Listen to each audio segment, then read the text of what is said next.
దేవునికి మహిమ కలుగును గాక. మరి లేఖనాల ద్వారా దేవుడు మాట్లాడుతున్నాడు చూడండి.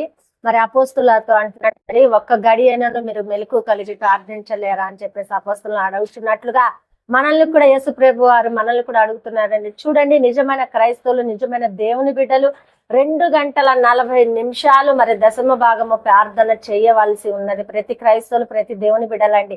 మరి ఎంతమంది ఆ విధంగా చేస్తున్నారు చూడండి. నేను ప్రార్థన చేస్తున్నాను, ఏదో 10 నిమిషాలు, అరగంట, మరి 50 నిమిషాలు చేస్తున్నాం అనుకుంటున్నాం. కానీ రోజంతా మనం సమయాన్ని వాడేసుకుంటున్నాం, సమయాన్ని గడిపేసుకుంటున్నాము.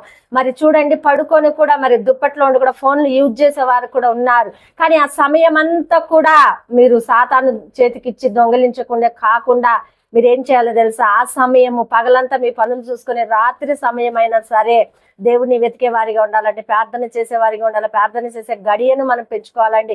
చూడండి, మరి సెల్ ఫోన్లకి, టీవీలకి, మరి ముసలమ్మ ముచ్చట్లకి మనం కేటాయించుకుంటున్న సమయం అంతా కూడా వ్యర్థపరుచుకుంటున్నాము. మరి దేవుని సన్నిధిలో మనం ప్రార్థన చేసే వారిగా ఉంటున్నాము. నిజమైన క్రైస్తవులం మనం కాబట్టి, నిజమైన దేవుని బిడలం కాబట్టి మన ప్రార్థన ఎంత మాత్రం